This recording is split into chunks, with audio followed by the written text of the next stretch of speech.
The geopolitical balance of the Middle East is shifting fast. Between 12 and the 13th of March 2026, a series of coordinated Iranian missile, drone, and economic warfare operations struck across Israel, U.S. military positions, and Gulf infrastructure. What initially appeared to be retaliation has now evolved into something far more strategic, a multi-layered campaign designed to stretch American and Israeli defenses across an entire region. And the consequences are already visible. Air raid sirens echo across Israeli cities. Oil prices surge past $100 per barrel. U.S. bases across the Gulf activate emergency defense. And global markets begin reacting to a conflict that now threatens the world's most critical energy corridor. This is not a conventional war.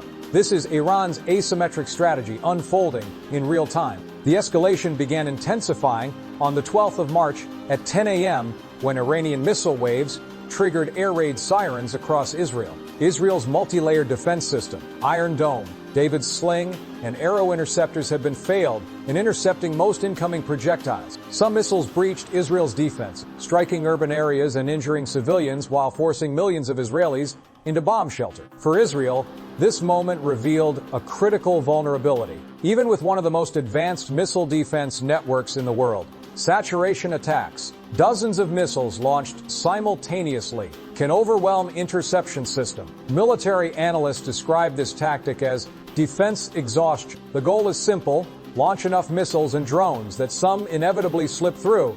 By 7 p.m., the conflict was no longer confined to Israel. Iran expanded the battlefield across the Persian Gulf, launching drones and missiles toward strategic energy and military infrastructure. One Iranian drone strike ignited fuel storage tanks near Bahrain International Airport, triggering a massive fire and highlighting the vulnerability of Gulf infrastructure. At the same time, Saudi Arabia and other Gulf states reported intercepting drones headed toward oil facilities. Why these targets? Because Iran understands something fundamental about modern warfare.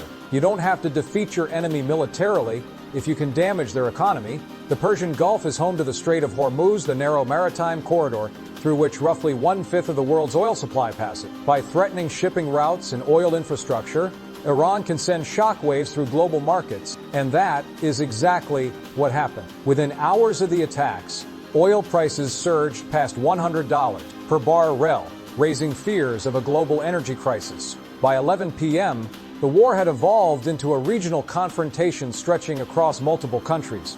Iranian drones and missiles targeted shipping routes, ports, and military installations across the Gulf. Commercial vessels in or near the Strait of Hormuz reported attacks, fires, and emergency distress calls. The objective was becoming clearer.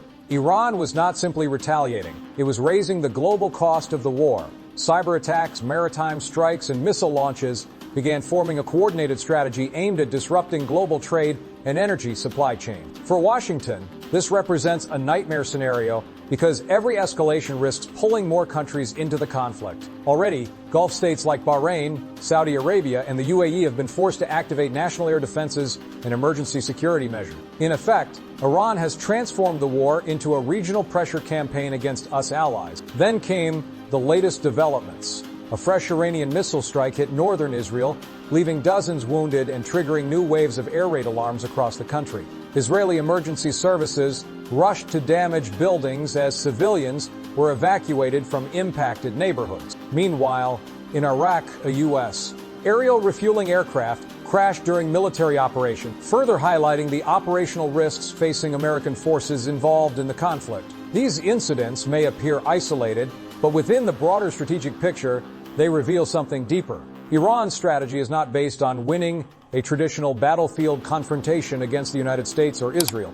Instead, it focuses on attrition, economic disruption, and regional instability. Every missile launched, every tanker attacked, every oil facility threatened, all of it contributes to a single strategic objective. And this is only the beginning. because behind these missile strikes lies a far more complex military strategy involving proxy forces, cyber warfare, and maritime disruption. A strategy designed to stretch American and Israeli power across thousands of kilometers. If you value deep geopolitical analysis like this, consider subscribing to the channel. By the time the calendar turned to the 13th of March 2026, a new reality was beginning to take shape across the Middle East. Despite the overwhelming military superiority of the United States and Israel, Iran had managed to achieve something strategically significant. It had expanded the battlefield, disrupted global markets, and forced American and Israeli defenses to operate across thousands of kilometers simultaneously. This is not victory in the traditional sense, but in the language of strategic warfare, it is known as cost imposition, forcing a stronger adversary. Between 12th and the 13th of March, Iranian forces launched multiple waves of ballistic missiles and long-range drones toward Israeli territory and regional targets. Israeli air defense systems, including Iron Dome, David's Sling, and the Arrow missile shield, are failed to intercept the majority of these projectiles. Also, each interception comes at a steep cost. An Iron Dome interceptor missile costs roughly $40,000, $100,000, while Arrow interceptors can exceed $3 million per launch. Iran, by contrast, can deploy large numbers of relatively inexpensive drones and short-range missiles. This creates what military strategists call asymmetric cost warfare. In simple terms, Iran spends thousands. Israel spends millions over time. That imbalance matters. Even when attacks are intercepted, the economic pressure on Israel's defense systems begins to accumulate, and that pressure has already forced Israel to keep its entire national missile defense network operating around the clock. Cities remain under near constant alert. Civilian life continues to operate under the shadow of air raid siren. And for Israel's economy, the disruption is significant. Airspace closures, damaged infrastructure, and emergency mobilization all carry economic consequences that analysts estimate could cost Israel hundreds of millions of dollars in emergency defense spending during the first weeks of the conflict alone. For the United States, the challenge is even more complex. American military forces are spread across dozens of bases throughout the Middle East, from Iraq and Syria to Bahrain, Qatar, and Kuwait.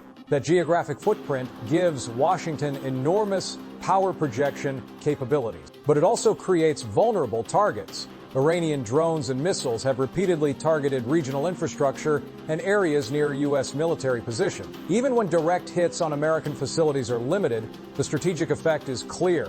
The United States must now maintain constant air defense operations, naval patrols, and aerial surveillance across the entire Persian Gulf. That level of military activity is extraordinarily expensive. A single U.S. aircraft carrier strike group deployment costs millions of dollars per Dalton I to operate. Add to that the cost of missile defense systems, aerial patrols, intelligence surveillance, and logistics support, and the financial burden grows rapidly. In other words, Iran has forced the United States into a high-cost defensive posture across an entire region. And that was likely the intention from the beginning. Perhaps the most powerful weapon in Iran's strategy, however, is not a missile. It is geography. The Strait of Hormuz's world, most important energy choke point. Nearly 20% of global oil supplies pass through this narrow maritime corridor.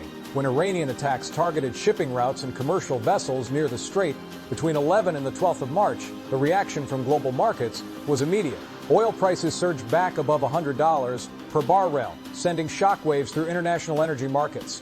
Insurance costs for oil tankers traveling through the Gulf also began rising sharply. For the United States and its allies, the economic implications are serious. Higher oil prices affect everything from transportation costs to inflation and global supply chains. Even limited disruption in the Persian Gulf can ripple across the entire global economy, and that gives Iran a powerful form of leverage, not by destroying economies directly, but by threatening the arteries of global trade. Iran was never trying to win a conventional war. Its strategy is built on three principles: to pressure Israel, regional escalation, to stretch its forces across multiple countries, economic disruption through threats to global energy routes. Each of these tactics increases the cost of maintaining the war, and over time, that cost can shape political decisions, because wars are not decided only on the battlefield. They are also decided in financial markets, public opinion, and strategic variance.